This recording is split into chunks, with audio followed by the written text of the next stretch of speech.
Et enfin, un invité trop rare sur les plateaux de télévision, Paul Ariès, politologue, enseignant, directeur du journal Le Sarcophage. Apprendre à faire le vide, nous dira-t-il. Normal, il est en France le pape de la décroissance. Alors perdre sa vie à la gagner ? Paul Ariès, bonsoir. Bonsoir. Vous avez entendu le titre de l'émission. Sommes-nous faits pour travailler? Qu'en pensez-vous? Je répondrai déjà tout simplement que le travail nous fatigue, donc visiblement nous ne sommes pas faits pour travailler. Et puis je répondrai plus sérieusement qu'en fait l'histoire du travail, c'est l'histoire d'un dépouillement. C'est-à-dire qu'on a dépouillé les anciens travailleurs de leurs outils, on les a dépouillés ensuite d'une partie du surtravail, c'est-à-dire du profit, on les a dépouillés ensuite de la culture, des savoir-faire traditionnels, et aujourd'hui on voudrait les dépouiller du sens même de leur travail. Il y a deux chiffres qui sont intéressants. On sait que 75% des salariés considèrent ne pas savoir réellement quelle est l'utilité de ce qu'ils produisent, et 80% des gens avouent s'ennuyer au travail. Alors je reconnais bien votre sens de la provocation. Vous dites que le travail fatigue, mais le travail enrichit également. C'est un savoir-faire. Mais je dirais que le mot travail, c'est comme le mot production et consommation, c'est un mot poison qui empêche de penser. C'est-à-dire quand on parle de travail, de quoi parle-t-on? Est-ce qu'on parle d'une activité qui est créatrice, ou est-ce qu'on parle de la taylorisation du sourire? C'est-à-dire aujourd'hui cette obligation de sourire qui est celle des hôtesses d'accueil dans les péages d'autoroute ou des caissières à l'hypermarché. Quand on parle de travail, est-ce qu'il s'agit d'un travail qui est utile à la société ou qui est nuisible? C'est-à-dire qu'il faut nécessairement décoloniser notre imaginaire et abandonner effectivement ces grands mots à majuscules qui en fait sont là pour empêcher de se poser les vraies questions. C'est-à-dire comment travaille-t-on, pour fabriquer quoi et vis-à-vis de quel besoin social à satisfaire. Alors je vous rassure, hein, Paul Ariès, si je souris, je ne suis pas forcée, personne ne m'y oblige. Ce qui est intéressant dans votre pensée, hein, vous êtes d'ailleurs connu pour cela, hein, vous avez une pensée assez radicale, et là on l'entend encore sur le travail. Vous n'arrivez pas à envisager le mot travail associé au mot richesse, ou je maintiens hein, savoir-faire et enrichissement, épanouissement personnel? Mais là aussi, l'histoire nous apprend à différencier ce qu'on appelait auparavant l'opus, c'est-à-dire la création, et le labeur. Le travail. Je veux dire, s'il s'agit d'avoir une activité qui émancipe, qui éveille l'intelligence, je dirais, je signe tout de suite. Sauf qu'aujourd'hui, on se rend compte qu'il y a un retour du néo-taylorisme. Et c'est ça qui est particulièrement grave. Et puis, on ne peut pas poser la question du travail sans poser aujourd'hui la question tout simplement de la situation environnementale. C'est-à-dire, est-ce que l'on peut produire toujours plus, donc travailler toujours plus, ou est-ce qu'au contraire, il va falloir apprendre à vivre plus frugalement, donc aussi, je dirais, à faire autre chose que travailler, et le droit au loisir, le droit à la paresse, me semble être une alternative tout à fait intéressante. Est-ce que votre point de vue quand même sur le travail, associé au labeur, hein, on vient de l'entendre, est un point de vue marxiste? Pas nécessairement. Je crois même que autant traditionnellement le marxisme a critiqué l'exploitation au travail, autant finalement il a dit relativement peu de choses sur la centralité du travail. Or aujourd'hui ce qu'il faut faire, c'est en finir avec le stakhanovisme, avec l'idée effectivement que le travail serait au centre de nos existences. Et nous avons tendance à penser que ce qu'il faut revendiquer aujourd'hui, c'est pas plus de pouvoir d'achat, c'est un revenu garanti. C'est-à-dire permettre effectivement à chacun de vivre frugalement, mais de façon certaine. Et grâce à ce revenu garanti, eh bien, nous pourrons développer les autres facettes de notre personnalité. C'est-à-dire redevenir des poètes, redevenir des citoyens, redevenir des amants et des amantes. C'est-à-dire qu'on a autre chose à faire dans la vie que d'être un forçat du travail et un forçat de la consommation. Est-ce que c'est pas totalement utopique, franchement, Paul Ariès? Un revenu pour tout le monde, un revenu garanti, c'est ça? C'est un revenu pour tout le monde? Une société sans travail, c'est imaginable, ça? Quand on parle de revenu garanti, ça a été chiffré. On sait qu'aujourd'hui, on pourrait donner à chacun l'équivalent du SMIC. Le choix, il est politique. À chacun l'équivalent du SMIC. On pourrait donner à chacun l'équivalent du SMIC. Le choix, il est politique.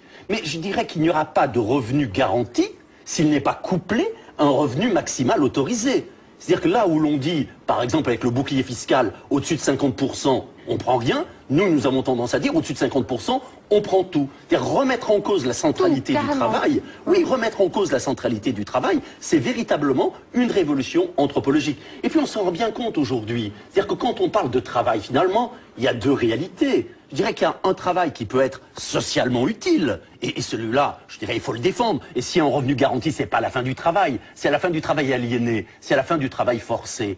Et puis il y a aujourd'hui le fait de vouloir maintenir à tout prix des gens dans un travail parce que c'est une sorte d'impératif moral. Je dirais qu'il n'y a rien qui rassure tant la bonne société que le SDF qui vend un journal gratuit. C'est-à-dire qu'aujourd'hui, au lieu de créer des faux emplois, au lieu de multiplier des stages bidons, au lieu de prolonger une scolarité qui mène à rien, eh bien, il faudrait mieux développer l'imaginaire et ne plus faire du travail le centre de nos activités, mais faire du politique, de la poésie, le centre de nos existences. Mais Paul Ariès, le travail, on en a besoin de médecins, on a besoin d'infirmières, on a besoin de boulangers. On ne peut pas demander moins de travail à ces personnes-là. Mais c'est évident qu'il ne s'agit pas de penser en tout ou rien. Et quand on parle d'intégrisme, je dirais que l'intégrisme peut être de partout. C'est-à-dire qu'un slogan comme « travailler plus pour gagner plus », c'est un slogan autant intégriste que le slogan qui est le nôtre, c'est-à-dire effectivement moins de biens et plus de liens. La question étant finalement de porter un diagnostic sur le monde.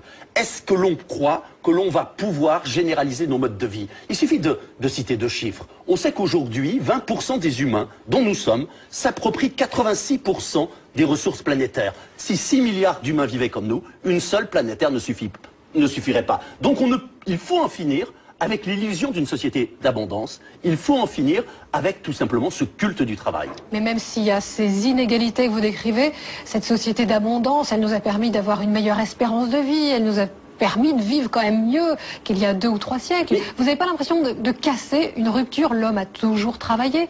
Dire l'homme doit moins travailler, c'est une véritable rupture. Alors c'est pas tant une rupture que cela. Il faut savoir par exemple qu'au Moyen-Âge, il y avait 150 jours par an qui étaient non travaillés. Il faut savoir que dans les sociétés traditionnelles, le travail est toujours couplé à une autre dimension. Prenons nos moines dans les monastères, ils travaillaient, mais je dirais que l'objectif c'était de se faire l'égal de Dieu. Donc il y avait une finalité. Aujourd'hui finalement, le travail a perdu son rapport avec la vie quotidienne. Et en fait on travaille pourquoi? Tout simplement pour avoir un pouvoir d'achat. Et moi j'aurais tendance à dire, face au débat sur le harcèlement au travail, face effectivement à cette violence qui se développe avec les nouveaux modes de management, on ne pourra pas en finir avec le harcèlement au travail si nous ne renonçons pas à être en même temps des forçats de la consommation. Paul Ariès, quand je vous écoute, je vous imagine donc en train d'enseigner, c'est votre métier, vous êtes politologue, vous êtes également directeur d'un journal. J'ai l'impression quand même que vous aimez votre métier. Pour vous, le travail n'est pas synonyme de labeur. Mais je crois qu'il y a une énorme différence entre le fait d'avoir des activités et le fait, effectivement, simplement de chercher à gagner sa vie. On peut reprocher tout ce qu'on veut au capitalisme. C'est un travail choisi et non subi. C'est un travail choisi. C'est-à-dire qu'on peut reprocher tout ce qu'on veut au capitalisme. C'est une société diablement efficace. Premièrement, parce qu'elle sait susciter le désir et le rabattre ensuite sur la consommation de produits marchands. Deuxièmement, parce que le capitalisme insécurise. Il casse les identités collectives et individuelles. Et puis d'autre part, on le voit aujourd'hui, il développe la précarité et la flexibilité. Il développe la liberté aussi, liberté d'entreprendre. Mais bien sûr qu'il développe une partie de la liberté. Je crois que la marchandise, l'invention, je dirais de la marchandisation, a été quelque chose d'historiquement essentiel, mais qui a donné tout ce qu'elle pouvait être positive. Et aujourd'hui, effectivement, eh bien, il faut un basculement. Il faut sortir de cette société du travail qui n'a finalement que quelques siècles et passer aujourd'hui à un nouveau type de société. Une pensée radicale, pas révolutionnaire, mais radicale, en tout cas une pensée qui est assez atypique. Et on va pouvoir confronter votre pensée à celle de nos invités. Vous allez le voir, une chef d'entreprise, je suis sûre qu'elle aura des choses à vous dire, une sociologue et un philosophe pour vous répondre. On accueille nos invités. Merci de nous avoir rejoints. Alors vous l'avez entendu, dans la bouche de Paul Ariès, le mot travail est associé au labeur, à la souffrance. Bon d'ailleurs c'est vrai que c'est l'origine, l'origine du mot, c'est ça, c'est le latin. C'est ça, tout à fait, oui. Tripalium, voilà. Tripalium. Je crois pour mes notes. L'instrument de torture. L'instrument de torture. Alors est-ce que pour vous tous, pour vous trois, est-ce qu'il s'agit d'un labeur, d'une souffrance, ou au contraire quand même d'un épanouissement et d'une richesse? Les deux. Qui veut commencer? Deux. Oui, voilà. Clairement les deux. Alors, l'étymologie nous dit des choses, 12e siècle, tripalium, etc., etc. Après, moi, ma thèse, c'est qu'on a aujourd'hui 3 couches dans le travail, 3 couches de significations différentes qui ont été en quelque sorte déposées à travers les siècles. Au XVIIIe siècle, en effet, c'est le travail comme émancipation. Donc ça veut bien dire, vous êtes d'accord avec Paul Ariès quand il dit que le travail est une notion récente? Bien sûr, le travail est une notion très, très récente. C'est-à-dire que moi, il me semble que c'est seulement au XVIIIe siècle qu'on prend un certain nombre d'activités et qu'on les rassemble sous le terme de travail. Et ce qui est très intéressant, c'est pourquoi on les met ensemble. On les met ensemble comme ces activités qui permettent de faire autre chose, ou qui sont le moyen en vue d'une autre fin. Adam Smith nous dit, c'est ce qui permet d'avoir une production, une grosse production. Donc là, à l'époque, on est encore dans l'artisanat, les métiers, les tapissiers, les boulangers, etc. Oui, et Smith nous dit, et toute l'économie classique va nous dire ça ensuite, encore aujourd'hui, le travail, c'est une peine, une souffrance, une désutilité. Et Marx se moquera de Smith. Plus tard, il dira, ce pauvre Smith, il croyait que c'était une peine. Pas du tout, le travail, c'est au contraire une valeur créatrice, quelque chose de très important. Mais donc, on a bien cette affaire de travail comme moyen. Et puis ensuite, il faut aussi voir toutes les, comment dirais-je, tous les fantasmes qui se mettent sur le travail. C'est-à-dire, au 19e siècle, le travail comme la liberté créatrice de l'homme. Avec le travail, je vais changer entièrement le monde dans lequel je me trouve. Hein, c'est Hegel, c'est toute la grande philosophie allemande, justement. Je transforme le monde dans lequel je me trouve et je le fais à mon image. Et je me transforme moi-même. Et puis le travail, c'est aussi ce système de distribution des revenus, des droits et des protections. Et c'est trois significations radicalement différentes. Et je crois que quand on a un débat, on ne sait jamais très bien à laquelle on se réfère. Mais en tout cas, je suis d'accord pour dire que c'est un concept récent et c'est un concept extrêmement ambigu. Alors, merci pour cet éclairage historique. Avant de vous donner la parole, je voudrais quand même revenir sur l'idée philosophique posée au début de cette émission. Est-ce que l'homme est fait pour travailler? Est-ce que le travail, c'est une valeur humaine? Visiblement, pour Paul Ariès, pas du tout. Hein. L'homme n'est pas fait pour travailler. Et vous savez, on a eu des tas de travaux à une époque, dans ces très belles années 70, où on nous racontait, en effet, que les vraies sociétés d'abondance, c'était ces sociétés où on travaillait très peu de temps, il y avait la chassette, la cueillette, et surtout, on n'allait pas plus loin, c'était pas le capitalisme, c'est-à-dire on satisfaisait ses besoins, point final. On n'allait pas inventer des besoins pour vendre des produits et faire en fait de la production et de la consommation des actes extrêmement artificiels. Et dans cette mesure, oui, je le rejoins, bien sûr, l'homme n'est pas fait pour travailler. Mais vous voulez dire que vous aussi, comme Paul Ariès, vous pourriez vous passer d'Internet, de Google, de livres à profusion? Non, mais il y a nous comme individus, et je crois que ce qu'il faut dire en même temps, que peut-être Paul Ariès n'a pas assez souligné, je crois que c'est très important de le souligner. Moi, quand j'ai écrit mon bouquin « Le travail, une valeur en voie de disparition », j'ai eu la moitié des gens qui étaient absolument épouvantés par cette idée. Il faut dire que dans la société dans laquelle on se trouve, ne pas avoir de travail, c'est épouvantable. Être au chômage, c'est perdre énormément de choses, c'est ne pas avoir le revenu, ne pas avoir de liens sociaux, etc., etc. Donc aujourd'hui, oui, le travail est un fait social total et norme absolue. Donc d'où l'intérêt d'avoir du travail, j'imagine. Sophie de Menton, je vous ai vu piaffer d'impatience. Ça me rappelle une phrase très drôle qui est « Il ne faut pas laisser les intellectuels jouer avec les allumettes ». Et j'ai vraiment l'impression en même temps, vous dites des choses qui, mises bout à bout, mises non bout à bout, sont intelligentes, et l'ensemble donne une espèce de raisonnement surréaliste, idéologique, qui n'a rien à voir avec la vie. Alors d'abord, je ne sais pas ce que ça veut dire que le mot travail, à vous entendre, car me dire qu'il est apparu au 18e, ça me fait légèrement sourire. Depuis que l'homme est sur Terre, il travaille. Alors d'ailleurs, il y a même des religions qui ont dit que l'homme était sur Terre et la malédiction était « tu gagneras ton pain à la sueur de ton front ». Donc il y a cette notion de gagner sa vie. Gagner sa vie est une très belle formule parce qu'il y a le gain en tant que gain financier et puis il y a gagner sa vie, c'est-à-dire la remplir. Donc je crois qu'il faut différencier totalement les choses. Il y a toujours eu des travaux pénibles. Il y en a d'autres qui le sont beaucoup moins. Il y a cette phrase magnifique qui dit « Choisis ton métier et tu ne travailleras jamais ». Mais à vous entendre, vous êtes désespérant. Vous êtes désespérant parce qu'à ce moment-là, il n'y a rien de plus ennuyeux pour les enfants que de travailler. Parce que ça, alors vraiment, l'ennui commence au berceau. À 5 ans, quand on leur dit « va apprendre tes leçons » et à 7 ans qu'on fait faire les tables de multiplication, personnellement, je n'y reviendrai jamais. Donc je pense que c'est le travail le plus pénible que j'ai jamais connu. Ce qui veut dire, si on vous écoute, qu'il ne faut pas faire souffrir les malheureux qui travaillent et donc il faut absolument arrêter d'envoyer les enfants à l'école. Enfin, si je pousse à l'extrême, c'est à peu près ça. Donc je crois que tout ce que vous avez dit est le terreau du désespoir. Naître un jour et avoir droit à un minimum garanti. Mais là, nous sommes dans un dialogue de pays gâtés et de riches. Il y a des gens qui vivent avec moins d'1 euro par jour. Dites-leur qu'il faut une décroissance.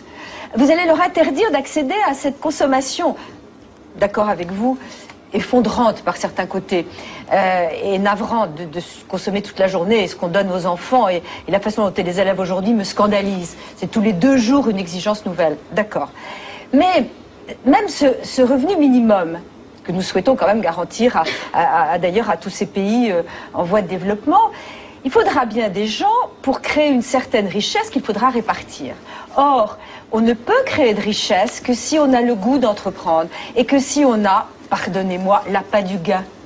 Moi je reviens juste sur ce que vous venez de dire, hein, le goût d'entreprendre. Bon, la seule chose que j'ai pas compris dans votre raisonnement, Paul Ariès, c'est que vous-même, vous avez un point commun avec Sophie de Monton. Vous êtes tous deux chefs d'entreprise. Vous êtes patron d'un journal.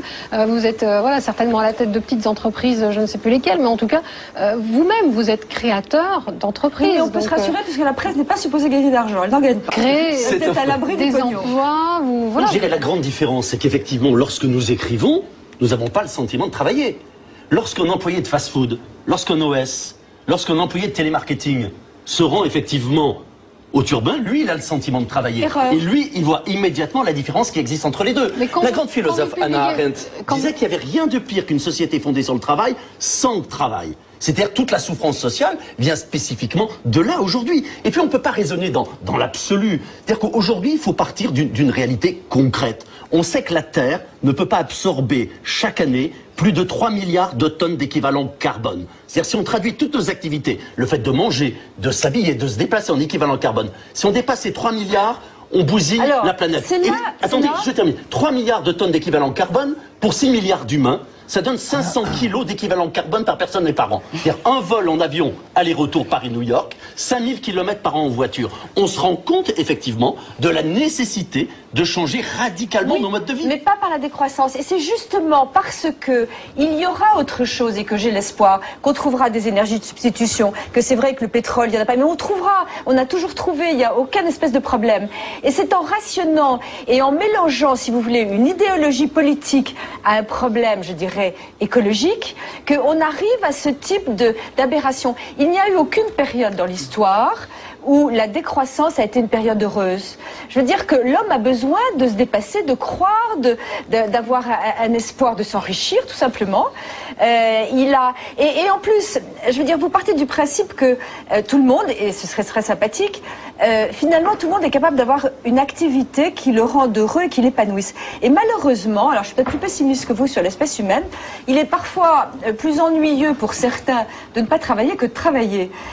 Je crois qu'arriver à trouver soi-même, il faut une culture, il faut des ressources intérieures, il faut avoir été éduqué à l'art, il faut être capable de dépasser, de penser, d'aimer. Eh bien, je ne suis pas sûre que tout le monde puisse, et je pense que le travail est un enrichissement justement de l'homme qui le fait dépasser cette inactivité. Alors, enrichissement ou labeur, hein, labeur pénible, on a compris, ou les deux, hein, on a compris vos 3 points de vue. Moi, je suis très curieuse maintenant de me tourner vers vous. Vous êtes philosophe, vous êtes commissaire d'une exposition qui se tient en ce moment jusqu'au mois d'avril à Dresde en Allemagne, une exposition sur le travail. Alors ça tombe bien, j'aimerais bien avoir votre point de vue de philosophe, parce que c'est vrai que quand on parle du travail, on entend souvent les chefs d'entreprise, un petit peu moins les politologues, les historiens et les sociologues, on entend beaucoup les syndicalistes, mais très rarement les philosophes.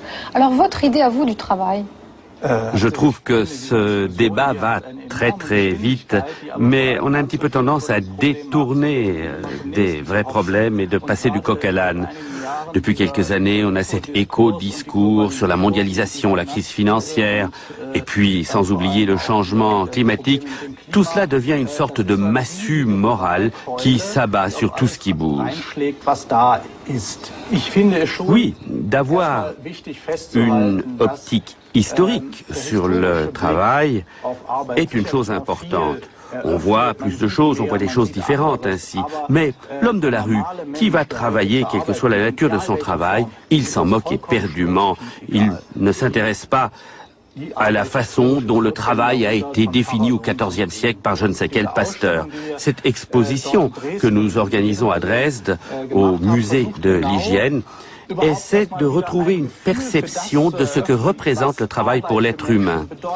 Et je suis d'accord avec vous, le travail c'est quelque chose dont émerge la personnalité. En quelques mots, vous pourriez nous dire d'ailleurs ce que l'on voit dans cette exposition ? Cette exposition est une expérience assez remarquable puisque nous n'avons pas voulu exposer des objets, par exemple le marteau de l'homme de Néandertal ou la brosse de Luther. Ce que nous avons voulu, c'est montrer ce qu'est le travail aujourd'hui. Et donc, dans 5 salles, en utilisant presque exclusivement le film, la vidéo, nous essayons de pénétrer au cœur du concept de travail. On voit 5 personnes, un jardinier, un chef d'entreprise qui sillonne le monde, un artiste. On les voit en train de travailler à travers 5 perspectives différentes. Et le spectateur peut s'immerger là-dedans. Il est de plus en plus aspiré dans ce cosmos s'immerger là-dedans, il est de plus en plus aspiré dans ce cosmos, dans l'univers de cette personne qui travaille. C'était un point important. Puisque dans le travail, en fonction de son agencement personnel, on devient une partie d'autre chose et on développe sa personnalité. Et ça, c'est, à mon avis, une valeur très importante du travail. Alors vous avez des gens qui disent « Pour moi, le travail, c'est trop con, je ne travaille pas ». Souvent, les causes ici tiennent à l'éducation, à la culture, et dans cette exposition, nous nous concentrons sur la petite enfance, en utilisant des films pour enfants, par exemple. Mais n'oublions pas le rôle de la reconnaissance. C'est extrêmement important. Vous avez évoqué Hegel, et ce vieux copain Hegel a effectivement théorisé le concept de reconnaissance.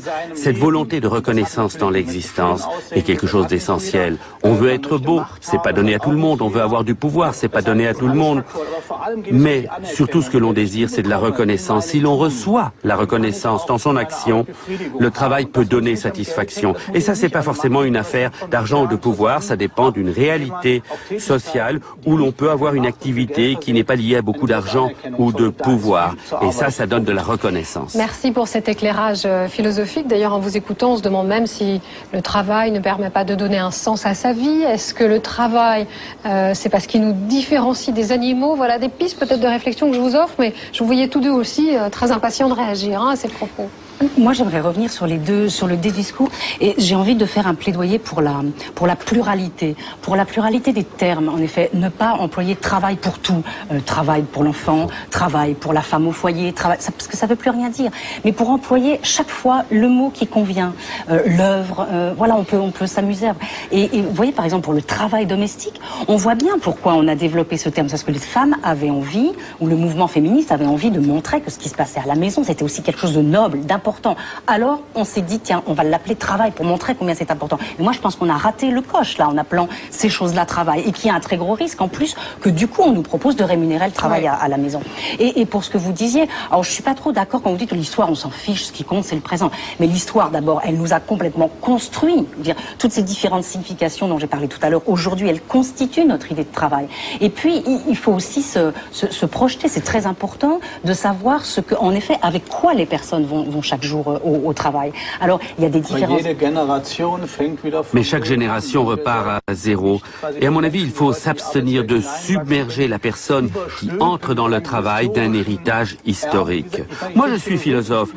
Je vois bien l'importance de tout cela, mais on donne un coup de grâce. Mais par exemple, les hommes qui travaillent aujourd'hui, quand on regarde ce que les gens apportent, moi je pense qu'il faut distinguer aussi ce qu'il y a comme fantasme, comme espérance, comme imaginaire. Si vous voulez, moi j'ai fait là une étude sur toutes les grandes enquêtes internationales qui nous montrent ce que les gens pensent du travail. Et on voit des choses extrêmement intéressantes. Par exemple, on voit que oui, le travail est très important pour les gens. Mais d'abord, qu'est-ce que ça veut dire important? Ça peut être important et atroce, important et formidable.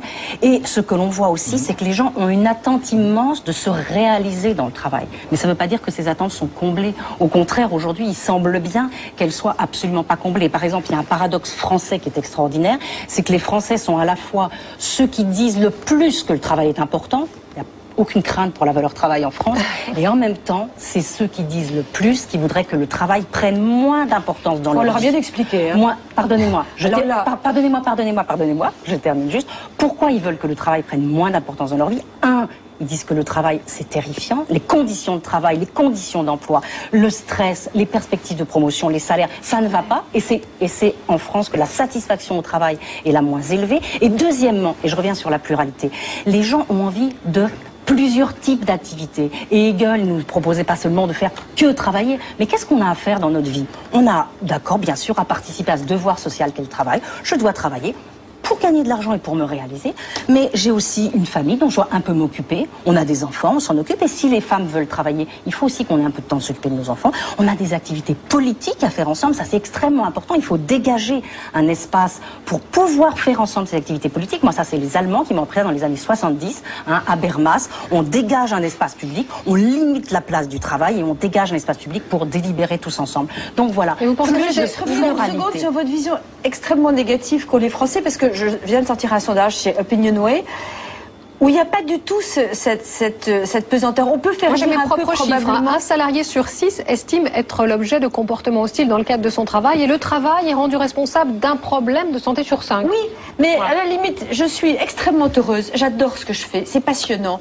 Et je suis dans les gens qui vous diront oui, ça génère des problèmes, oui, ça génère du stress. Et c'était quoi la première phrase déjà subie? Responsable d'un problème de santé, hein, un problème. Oui, sur 5. absolument. J'ai mal au crâne là. Je veux dire, oui. Non, mais je veux dire, c'est inhérent aussi. Qu'est-ce que vous voulez? Un monde de bisounours? Non, je crois qu'il faut prendre conscience qu'aujourd'hui, on est dans une société qui a développé le culte du travail, mais qui en même temps a développé un discrédit sur les travailleurs. Oui. Je dirais, il s'agit de regarder par catégorie. On a eu un discrédit sur la paysannerie, mais pas plus que vous, et pas moins. On a eu un discrédit sur la paysannerie. C'est-à-dire que le paysan, qui est le plus beau métier du monde, celui de nourrir, c'est devenu le pollueur, c'est l'image du plouc, et on sait qu'on perd en France chaque année 20 000 paysans, qu'on ne parle pas aujourd'hui d'amour du travail. Le choix à l'échelle planétaire, c'est de savoir si on va nourrir 10 milliards d'humains avec 1,5 milliard de petits paysans, ou avec 400 000 agro-managers. Attendez, je finis. Ensuite, on a eu un discrédit sur la classe ouvrière. Je veux dire, auparavant, le prolétariat, c'était le sujet de la révolution. Aujourd'hui, c'est le beauf de Cabu. C'est qui? C'est les intellectuels.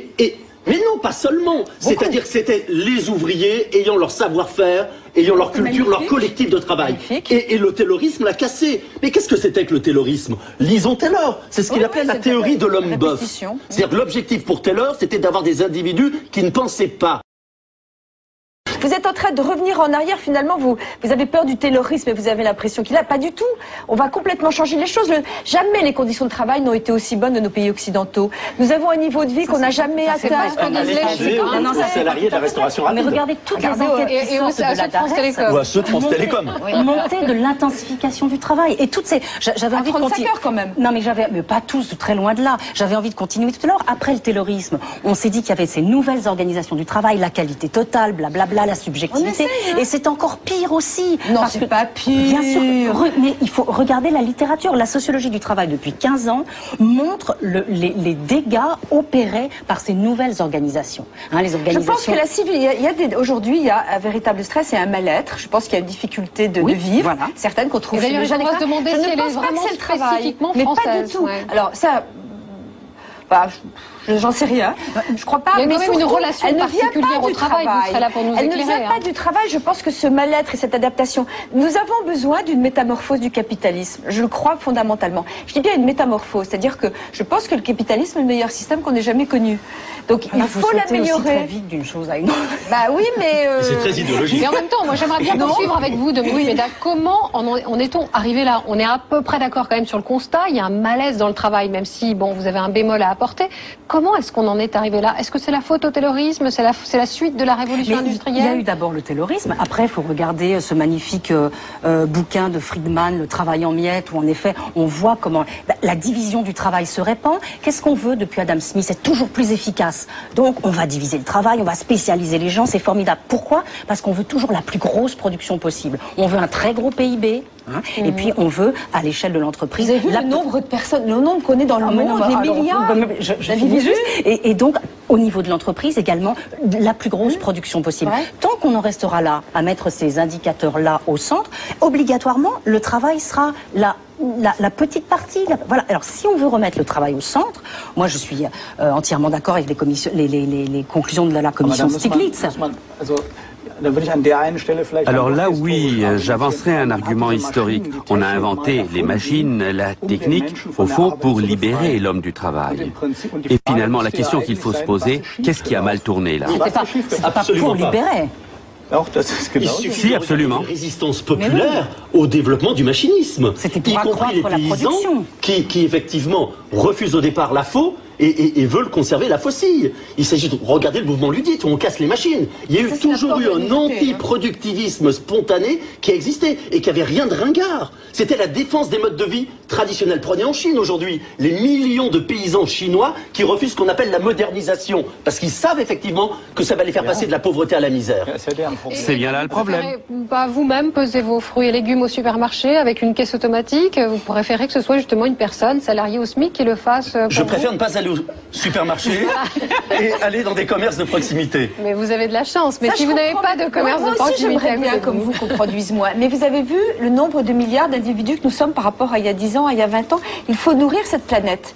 Et donc, je pense que c'est vrai qu'on produit énormément et il y a une demande, il y a l'offre et la demande. Mais là encore, si le but, ça dépend de l'objectif. Si le but, si on cherchait vraiment à nourrir la planète, je pense qu'on procéderait autrement. Alors je comprends effectivement votre inquiétude par rapport à notre surconsommation, notre production de biens. Moi, je voudrais étayer quand même votre réflexion avec un chiffre qui, moi, m'effraie aussi un petit peu. Donc je comprends tout à fait qu'on puisse s'interroger comme on le fait ce soir.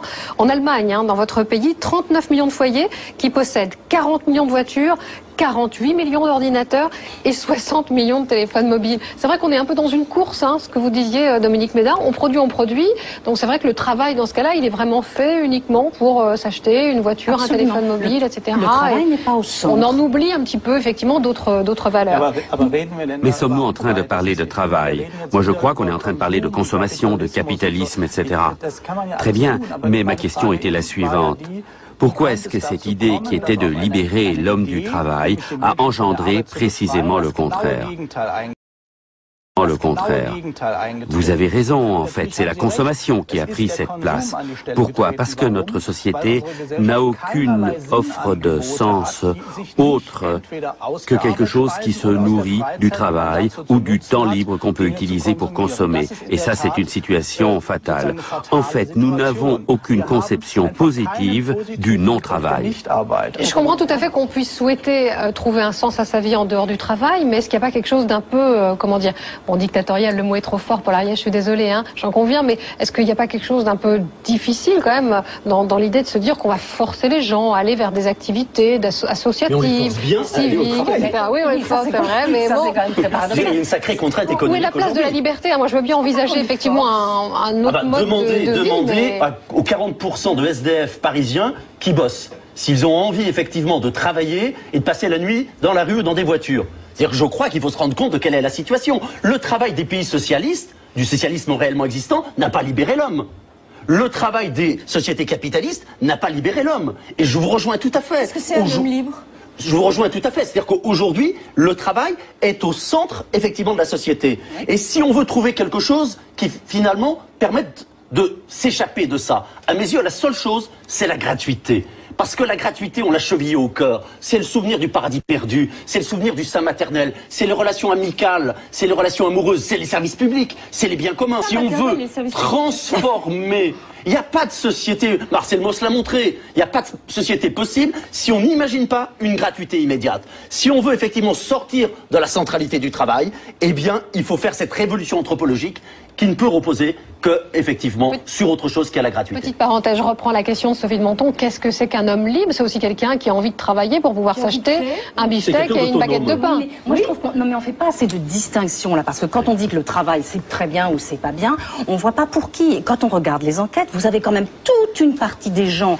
En gros, les cadres, les professions supérieures qui disent le travail, c'est très important, c'est mon identité, je me réalise dans le travail. Et puis toute une partie des autres, les employés, les ouvriers non qualifiés, etc., qui disent le travail, pour moi, c'est un moyen de gagner ma vie. Donc on a vraiment une très grande séparation. Et Galbraith disait, c'est vraiment un mensonge d'appeler du même mot d'un côté la proportion dans vos enquêtes, elle est vraiment nette. Ah ben c'est hyper net. Est-ce que ça veut dire que dans quelle proportion 100% des ouvriers sont malheureux et 100% des cadres sup sont malheureux, c'est pas ça. C'est quand vous dites aux personnes qu'est-ce qui vous définit le mieux, qu'est-ce qui dit le mieux qui vous êtes, eh bien les cadres, les professions intellectuelles disent le travail et les autres le citent pas. Voilà. Et vous pouvez à la place. Alors ils disent les liens familiaux, le quartier, ils disent plein de choses. On voit bien comment ils constituent le lien social, mais le travail n'a pas cette place. Je crois qu'il faut distinguer une chose aussi, c'est très important effectivement, et je suis d'accord. Il faut voir ça calmement parce qu'il y a un vrai problème de civilisation. Je trouve que cette consommation devient délirante. Je suis d'accord avec ça. Oui, vous avez des points d'accord. Non, mais je suis d'accord, mais ça n'a rien à voir avec la valeur du travail. Je veux dire, ça n'a vraiment rien à voir. C'est ça qu'on se met à travailler et à produire. On peut imaginer. Notre société, c'est comme une bicyclette. Si elle cesse de pédaler, on se casse la figure. C'est-à-dire que notre société, elle ne peut pas fonctionner sans croissance. C'est pas faux. Qu'elle soit une société... C'est pour ça que je pense que la décroissance mais c'est bien pour ça qu'il faut changer, effectivement, de paradigme fondamental. Mais on peut changer sans vouloir tomber dans la décroissance. Je pense que d'abord l'éducation est quelque chose de fondamental. Je pense qu'on a un véritable échec sur le plan de l'éducation de voir nos enfants de 12 ans aujourd'hui qui se tapent 4h30 de télévision par jour, plus un portable, plus des jeux vidéo, plus un cinéma, etc. et qui sont incapables qui ont perdu le goût de lire, de perdre leur temps. C'est très grave. Je suis d'accord avec vous. On est d'accord. Il faut finir avec la dictature de l'économie. Il faut faire valer les autres facettes de nos personnalités. Travail au centre. Si on veut tous mettre le travail au centre, on arrête de travailler, qu'on va élever nos enfants. Mais on a besoin d'une révolution si on veut mettre le travail au centre. Une véritable révolution, c'est-à-dire se dire, comme par exemple voulait Marx, quand il dit le travail premier besoin vital, eh bien essayons de nous demander ce que seraient les conditions pour que le travail, ça devienne le premier besoin vital et pour que ça devienne en effet une œuvre. Tout le monde dit le travail c'est une œuvre. Alors, si on veut que ça soit une œuvre individuelle et une œuvre collective, qu'est-ce qu'il faut? Mais il faut une révolution dans la définition de des bagages. Mais oui. Et donc, vous êtes d'accord avec... Il y aura toujours des gens qui feront des tâches pénibles. Je réfléchissais à ça avant de venir. Je me disais, mais évidemment que j'en rêve que tout le monde soit passionné par ce qu'il fait. Eh bien, il y aura toujours quelqu'un qui mettra la vaisselle dans le lave-vaisselle, si le lave-vaisselle a libéré, je sais pas qui. D'accord. Mais à ce moment-là, si on pense que on aura toujours ces tâches nécessaires, Marx, que dit-il, par exemple, il dit, on va réduire le temps que chacun y consacre. Si vraiment le travail, c'est cette dure nécessité, réduisons le temps que nous y consacrons. Mais si on pense que le travail, c'est cet épanouissement formidable, alors mettons en place les conditions. Il faut un temps de travail libre, je suis assez d'accord. Il faut absolument la liberté totale du temps de travail et les 35 heures. Et donc, on revient à cette idée proposée par Joseph Stiglitz, d'avoir d'autres valeurs qu'uniquement le PIB, etc. J'imagine que vous partagez. Ça fait 15 ans que nous, on disait la même chose. Personne ne nous entendait. Mais maintenant, c'est Stiglitz qui dit, donc voilà, on l'écoute. Juste une dernière chose, comme ça, on terminera un petit peu dans cette définition qu'on a apportée au mot travail. Je me tourne peut-être vers le philosophe. Je vous ai demandé tout à l'heure, est-ce que pour vous, quand même, le travail, c'est pas ce qui nous rend hommes? Est-ce que c'est pas ce qui nous différencie des animaux? Tout bêtement, c'est une question un peu anthropologique. D'après ce que l'on sait, l'animal ne travaille pas. Alors bien sûr, il y a quelques exemples amusants, mais l'être humain a la liberté de travailler. Il y a une belle définition. Le travail, c'est ce qu'on pourrait aussi s'abstenir de faire. Les fourmis travaillent. Les fourmis travaillent énormément. Les abeilles, elles bossent comme des folles, les abeilles. Notre exposition s'ouvre sur une cité d'abeilles, des abeilles vivantes, et sur un paresseux. Vous savez, le paresseux, cet animal qui est la vedette dans tous les zoos, parce qu'on le regarde avec une énorme envie, cet animal qui est pendu à son arbre et ne fait rien. Mais en même temps, le paresseux, il n'a pas le choix, c'est son destin, tout comme c'est le destin des fourmis qui n'ont pas le choix. Voilà pourquoi l'animal ne travaille pas. C'est pour ça que la grande différence, c'est peut-être la création. C'est-à-dire, y compris dans le domaine du travail. C'est-à-dire que ce qui va se mesurer effectivement par l'investissement humain et par le fait que cette activité, je dirais tout simplement permettre une émancipation. Alors, en tout cas, j'ai l'impression qu'on a quand même fait un peu le tour de cette question de la définition du mot travail. J'aimerais bien qu'on passe maintenant à une deuxième partie qu'on a déjà un petit peu abordée en début d'émission avec Paul Ariès. Est-ce qu'une société sans travail est imaginable? Donc, vous avez fait vos propositions, le revenu minimum, on va pouvoir en débattre. Et est-ce que, dans un deuxième temps, une société sans travail, c'est pas un peu la peur du vide? Je crois que c'est quelque chose que vous abordez aussi dans votre exposition à Dresde. Est-ce que, voilà, moi j'aime bien cette définition d'Albert Jacquard, qui rejoint un petit peu les deux aspects de notre débat. L'oisiveté est, dit-on, la mère de tous les vices, mais l'excès de travail est le père de toutes les soumissions. Donc trop de travail, on l'a dit, peut-être pas une bonne chose, mais se retrouver dans une société sans travail ou avec moins de travail, je sais pas comment on vivait au Moyen-Âge, si les gens étaient déprimés ou pas, ça vous semble envisageable ou est-ce qu'on est face au pied du mur, face à la peur du vide, d'après vous? Oui, moi je crois que la peur du vide est une très puissante motivation pour travailler. On connaît tous cette situation, on travaille beaucoup, ensuite on se dit enfin libre, et au bout de 20 minutes on se demande ce qu'on fait là. Et ça c'est un réel problème, j'en avais parlé tout à l'heure. Nous sommes très mal préparés à ne pas travailler. Mais je sais très bien quel est le débat qui va s'enflammer. Qu'est-ce qu'on entend par travail? Alors, apprendre, se former est une forme de travail, bien sûr. La forme la plus noble et la plus digne de travail, c'est de s'occuper d'autrui. travail. Pas pour de l'argent, bien sûr, mais s'occuper de personnes qui ont besoin d'aide.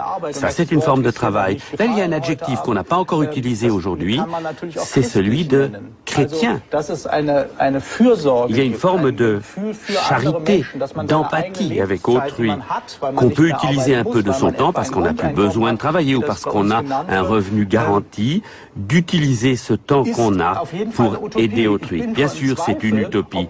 Je ne suis pas du tout sûr que ça marche, parce que si quelqu'un a un revenu garanti, je ne suis pas sûr qu'on va décider d'aider la voisine âgée. Le risque est grand de se ruer sur sa PlayStation pour atteindre le niveau 82. Et puis c'est tout. Ça, c'est un risque qui est réel. C'est assez déprimant. Ce serait un monde devant la télévision. Vous savez que ce qui est terrible, mais attendez, c'est quand même une statistique aussi, puisque vous en citez, c'est que les gens, quand ils travaillent pas, ils regardent la télé.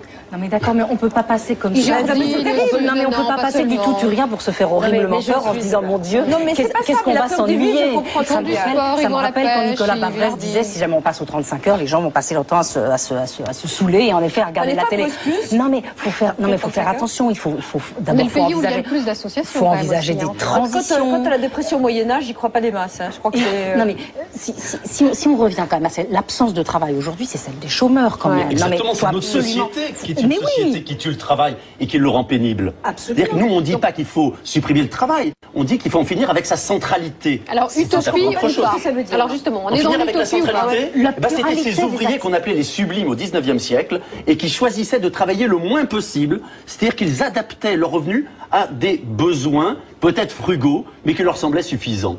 Voilà ce que c'est tout simplement. Non mais ce qui était c'est pas une utopie, puisque c'était pratiqué. C'est pas parce que c'était pratiqué dans un monde qui n'avait pas d'ailleurs d'autre choix. Il n'y avait pas de mondialisation. Ça existe au Brésil, ça existe en Alaska. Je dirais que c'est aujourd'hui des choses qui fonctionnent de façon insatisfaisante. Il faut se demander ce qu'on veut. Qu'est-ce qu'on veut comme projet de société?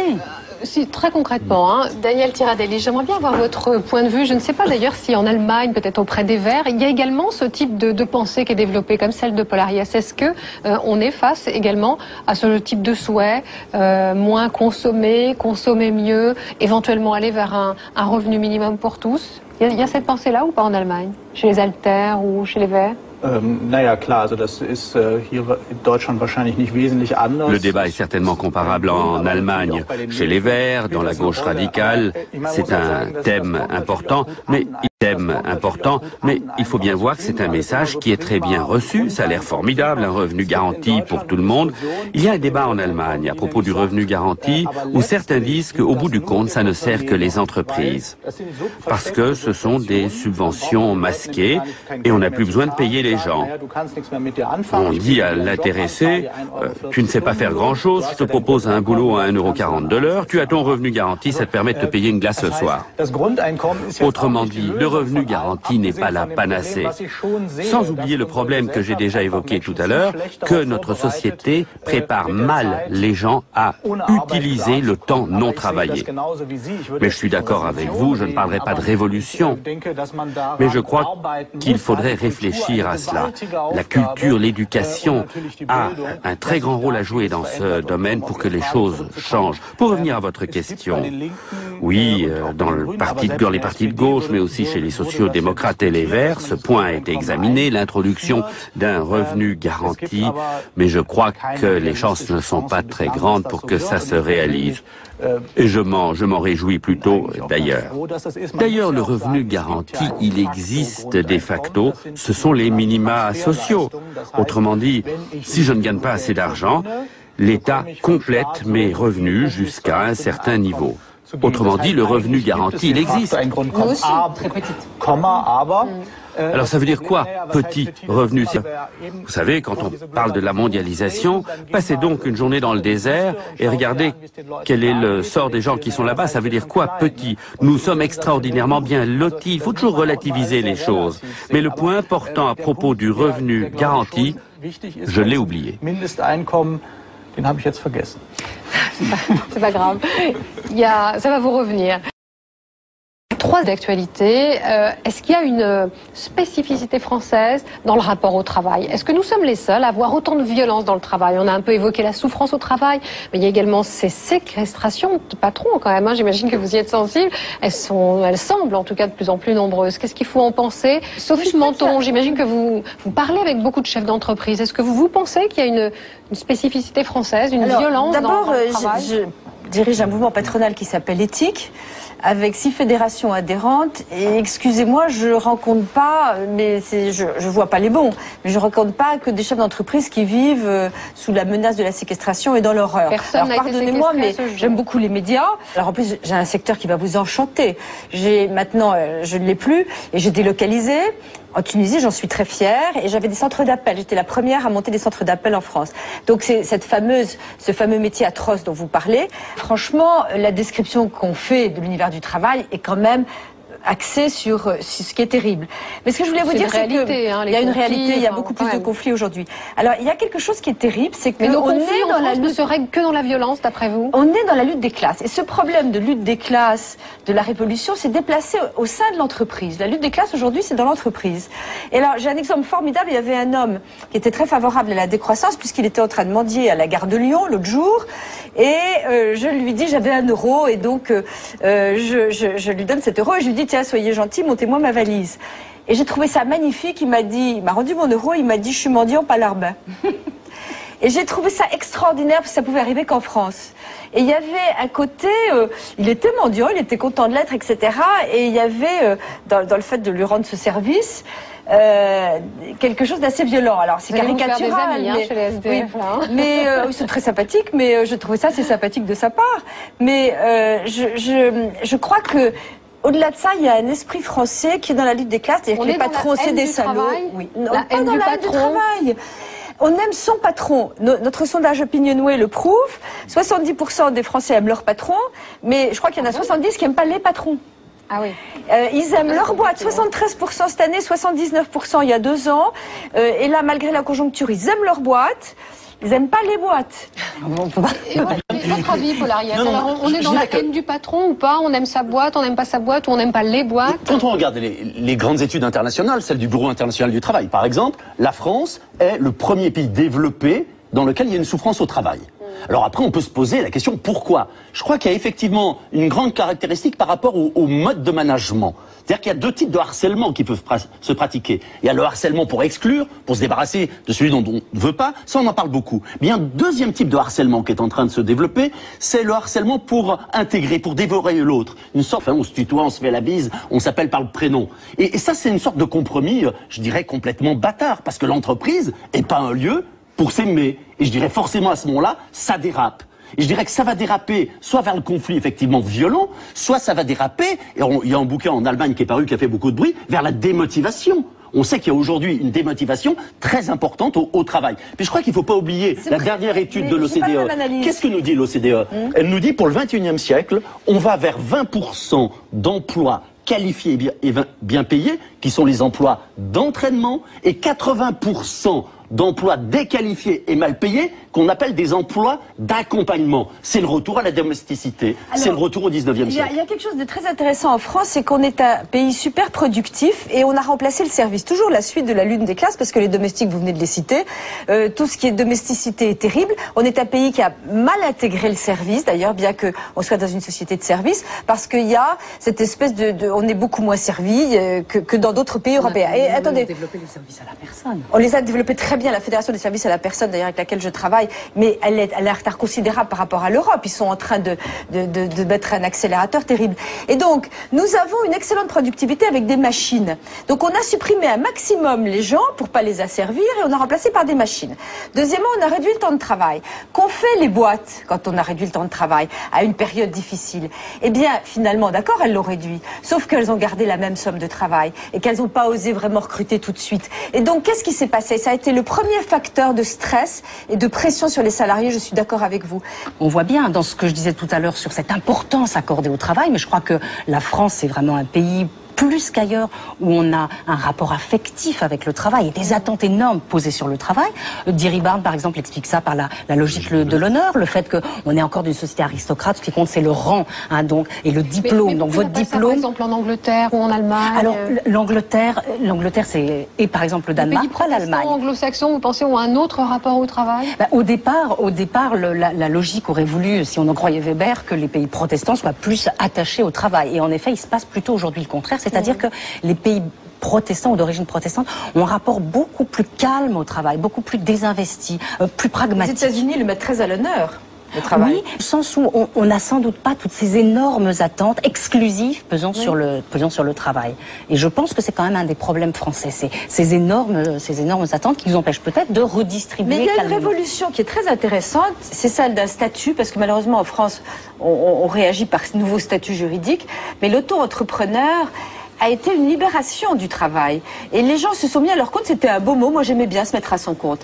Et je trouve que tout d'un coup, j'ai vu autour de moi des gens qui envisageaient de quitter l'entreprise, y compris la jeune fille charmante qui m'a coiffée avant l'émission, et qui s'est mis à son compte, et qui va travailler de temps en temps dans un studio, etc. Et je trouve ça génial.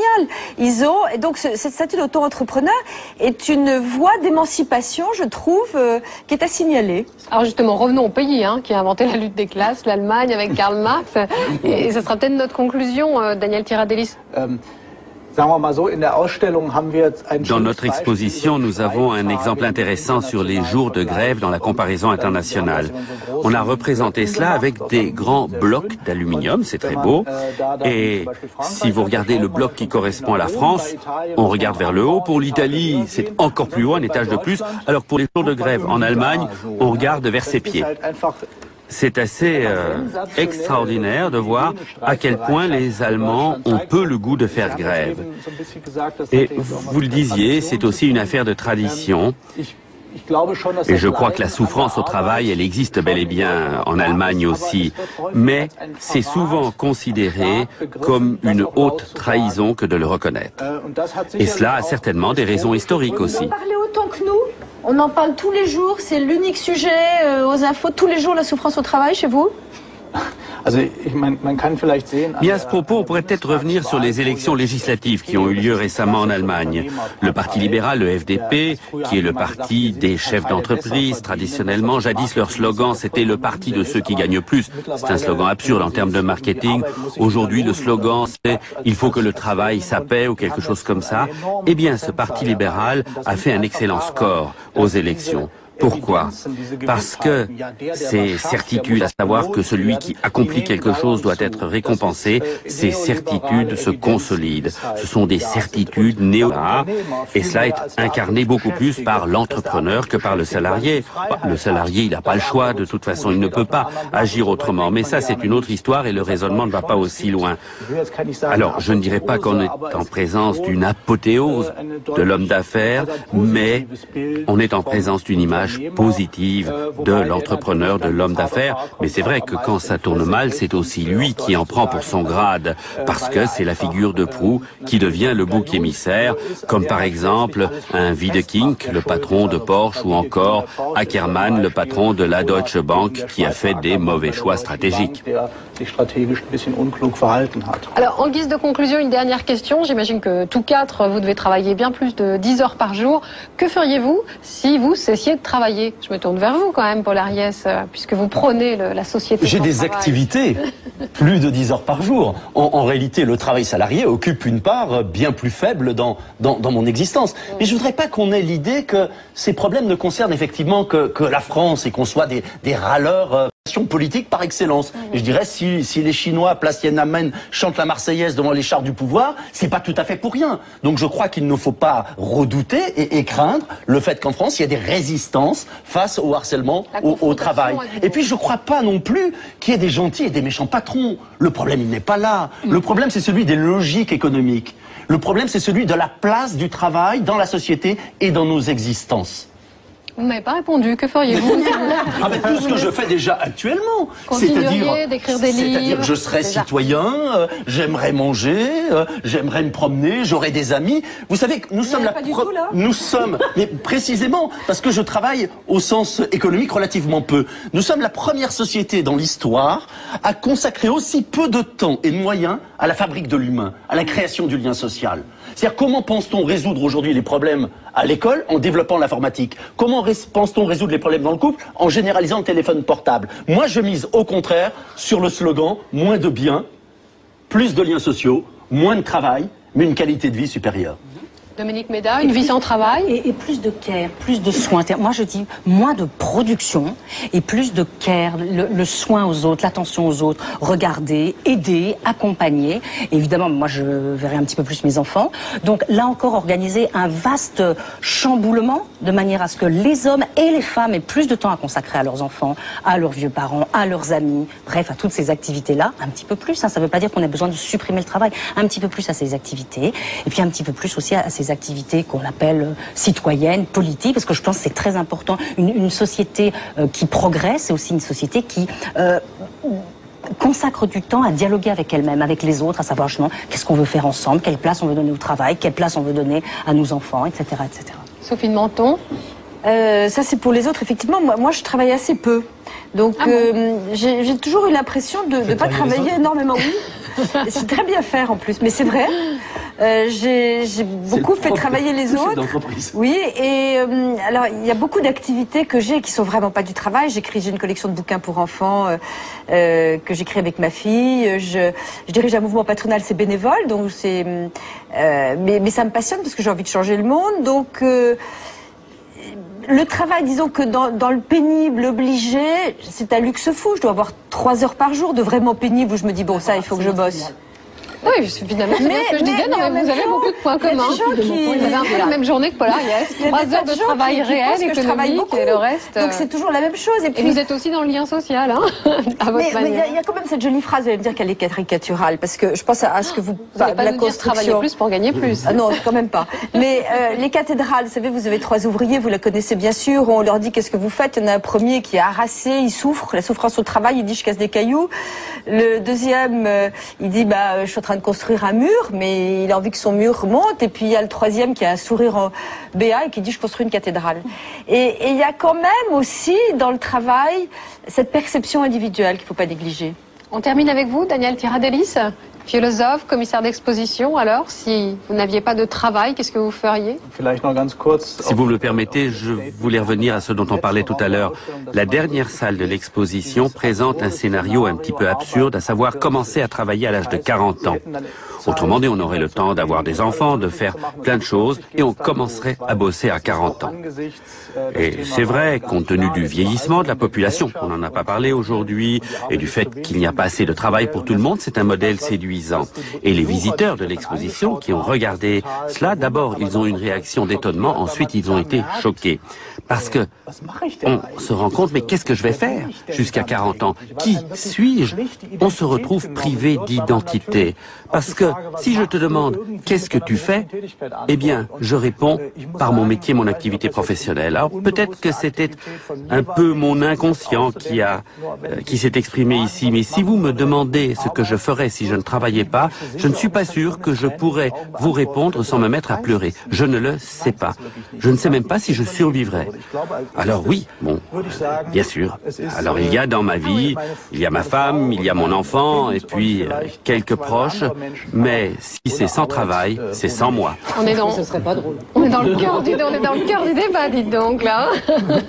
Merci beaucoup, merci à vous 4. Vous retrouverez bientôt pour Paris-Berlin Théodorme à Berlin, donc je vous souhaite une très bonne soirée sur Arte, puis surtout regardez les coulisses de ce débat passionnant sur arte.tv sur notre site internet. Salut à tous.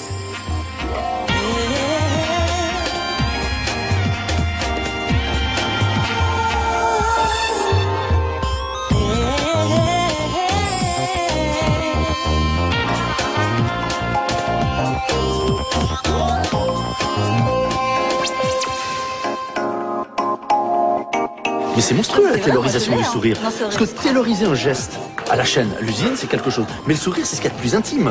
Donc quand on vous dit de quelle façon sourire, ou vous allez dans un fast-food, qu'on vous dit qu'il faut regarder dans les yeux la personne qui achète le produit. Moi, quand j'avais fait mes travaux, par exemple sur McDo, au début que je rentrais dans un fast-food, j'étais tout content parce que on me regardait dans les yeux, on me souriait. Je me disais, malgré la cinquantaine, je suis encore séduisant. Jusqu'au jour où j'ai eu la fiche technique, je me suis rendu compte que c'était prévu. C'est-à-dire qu'on a une normalisation de la part la plus subjective, la plus intime. Et ça, c'est grave.